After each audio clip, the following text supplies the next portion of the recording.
lights went down when you feel lost in hello hi good morning friends ଆଉ welcome to my YouTube channel. ଆଉ ମୁଁ ଏବେ ଉଠିଗଲି ସକାଳ 6ଟା ହେବ। ଆଉ ତ ମୁଁ ଏବେ ଟିକେ ଫ୍ରେଶ୍ ହେଇକି ତାପରେ ଟିକେ ବ୍ୟାୟାମ ଫ୍ୟାୟାମ କରି ଦେନ୍ ମୁଁ ଫେରେ ଖାନା ବନେଇବି ଲଞ୍ଚ ପାଇଁ, ଯାହାକୁ ମୁଁ ଟିଫିନ୍ରେ ନେଇକି ଯିବି କ୍ଲିନିକ୍। ତ ଫ୍ରେଣ୍ଡସ୍ ମୁଁ ଏବେ ଗାଧୋଇ ପାଧେଇକି ପୁରା ରେଡ଼ି। ଏବେ ମୁଁ ଯିବି କରିବା ପାଇଁ ଲଞ୍ଚ ବନେଇବା ପାଇଁ ଯିବି, ଦେନ୍ ଟିଫିନ୍ ନେଇକି ଫେରେ ଯିବି ଆଉ। ମୁଁ ଏଠିକି ଏବେ ଆସିଥିଲି ଯେଉଁ ସବୁ ଅଳିଆ ଅଛି ନା ତାକୁ ପକାଇବା ପାଇଁ, ମାନେ ଏଠି ଗୋଟେ ସକାଳୁ ବେଳେ ଲାଗିବ, ଏଠି ଗୋଟେ ଗାଡ଼ି ଆସେ ତ ସେଟା ଭିତରେ ପକେଇଲେ ସେ ନେଇଯିବ ଆଉ। ଗୀତ ପୁରା ମସ୍ତ ମାନେ ଗାଡ଼ି ବାଲା ଆୟା ଘର ସେ କଚଡ଼ା ନିକାଲ। ଏବେ ଆମର ଲଞ୍ଚ ରେଡ଼ି, ଡାଲି ଆଉ ମିକ୍ସ ଭେଜ୍ ଆଉ ଭାତ ହେଇଯାଇଛି। ଆଉ ଏବେ ଟିଫିନ୍ ପ୍ୟାକ୍ ହେଇସାରିଛି, ତ ଏବେ ମୁଁ ଯିବି ବାହାରିବି, ତ ଯିବା ଆଉ। ସେ କ୍ଲିନିକ୍ଟା ମୋ ରୁମ୍ରୁ ହେଉଛି 40 କିଲୋମିଟର, ମାନେ 40 କିଲୋମିଟରକୁ ମୁଁ ଏକୁଟିଆ, ଆଉ ଫାର୍ଷ୍ଟ ଟାଇମ୍ ପାଇଁ ବହୁତ କଷ୍ଟ ପାଏ। ଆଜି କିନ୍ତୁ ବାଟରେ କିନ୍ତୁ ସବୁ ସିନେରୀ କିନ୍ତୁ ପୁରା ମସ୍ତ ମସ୍ତ ଥିଲା, ମାନେ ପୁରା କିଛି ନାହିଁ, ପୁରା ଖାଲି ରାସ୍ତା ଗୋଟେ ଆଉ ମସ୍ତ।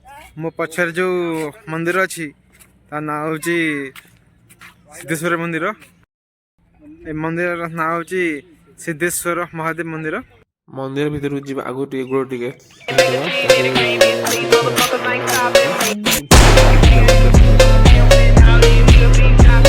ସକାଳେ ବର୍ଷା ହେଇଥିଲା ନା, ତ ସେ ବର୍ଷାର ସୂଚନା ଆଇ କ୍ୟାନ୍ ଇମାଜିନ୍ ୟାର ବହୁତ ମସ୍ତ ଦେଖାଉଥିଲା। ଆପଣ ମାନେ ବି କେବେ ଆସିବେ ଆଉ।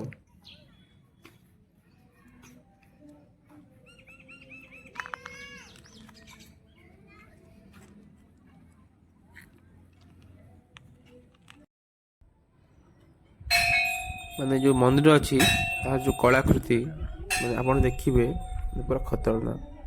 ମାନେ ଆମର ଯେମିତି ଅଛି କୋଣାର୍କ, ଏଇଟା ସେ ଷ୍ଟାଇଲ୍ର ମାନେ ଏତେ ବି ନୁହଁ, କିନ୍ତୁ ଫିର୍ ବି ମସ୍ତ ଅଛି। ମୁଁ ତାକୁ ଛୁଇଁକି ଦେଖିଲି, ମୋତେ ମାନେ ଲାଗିଲା ଯେ ଏଇଟା କାଳେ ପଥର ବୋଧେ ହେଇଥିବ, ଆଉ ସେଭଳିଆ ବି ଟିକେ ଦେଖାଉଥିଲା।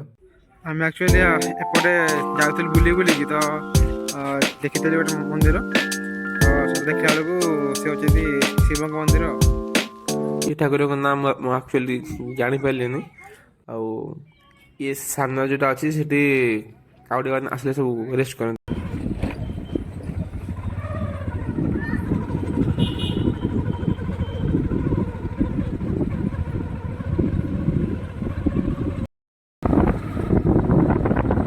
ଏ ଯେଉଁ ଜାଗାଟା ପୁରା ଏମିତି ହେଇଛି ନା, ମାନେ ଆପଣ ସେଠି ଆସିକି ଯେଉଁ ଫିଲ୍ମ ଏବେ ସର୍ଟ ଭିଡ଼ିଓ ଏବେ ଯେଉଁ ରିଲ୍ସ ପାଇଁ କିନ୍ତୁ ବହୁତ ମସ୍ତ ହେଇଛି। ମାନେ ଜାଗାଟା ବିଶ୍ୱାସ କରିବେ, ଆପଣ ଆସିବେ ଠିକ୍ 4ଟା 5ଟା ବେଳକୁ, ଜାଗାଟା ମାନେ ଏତେ ଆପଣଙ୍କୁ ମସ୍ତ ଲାଗିବ, ମାନେ ଆପଣ କହିବେ ଖାଲି ଆକାଶରେ ଖାଲି ଉଡ଼ିବି ଉଡ଼ିବି। ମୁଁ ଏଇଟା କେଉଁଠି ଆସିକି ପହଞ୍ଚିଛି ମୁଁ କିଛି ଜାଣିପାରୁନି, ଆମେ ଗଲେ ସେଟାକୁ ଦେଖିବାକୁ ପଡ଼ିବ ଆଉ। ଏଇଟା ଗୋଟେ ଅଲଗା ଜାଗାଟେ, ମାନେ ଏଠି ସମସ୍ତେ ଆସନ୍ତି ବୁଲନ୍ତି, ମାନେ ଏଠି ଗୋଟେ ମନ୍ଦିର ଅଛି ଶିବ ଆଉ ହନୁମାନଙ୍କର। ଆଉ ମାନେ ଏଠି ସମସ୍ତେ ଏଠିକା ଭିଉ ଲେକିନ୍ ବହୁତ ମସ୍ତ, ମାନେ ସେ ମନ୍ଦିର ଆଉ ଏଠିର ମାନେ ଭିଉଟା ମାନେ ବହୁତ ବଢ଼ିଆ। ମାନେ କିଛି ଲୋକମାନେ ଏତେ ଅଭଦ୍ର ସାଇଡ଼୍ ସବୁ ମାନେ ସବୁ ପରିସ୍ରା କରୁଛନ୍ତି, ମାନେ କ'ଣ କହିବ ଏଇ ଲୋକମାନେ ସବୁ। ଏପଟେ ଛୁଆ ସବୁ ଖେଳୁଛନ୍ତି, ଆଉ ସ୍ତ୍ରୀ ଲୋକମାନେ ପୁରା ଫ୍ୟାମିଲି ଆସି ପୁରା ବୁଲୁଛନ୍ତି।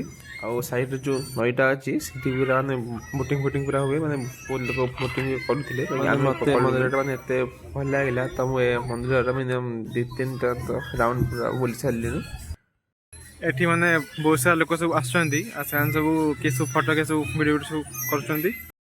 ୟା ଉପରେ ଗୋଟେ ଶିବଙ୍କର ଗୋଟେ ମୂର୍ତ୍ତି ଅଛି, ହଁ ଶିବ ଆଉ ହନୁମାନଙ୍କ ମୂର୍ତ୍ତି ଅଛି, ଆମେ ଯାଉଛୁ ଦେଖିବା ପାଇଁ।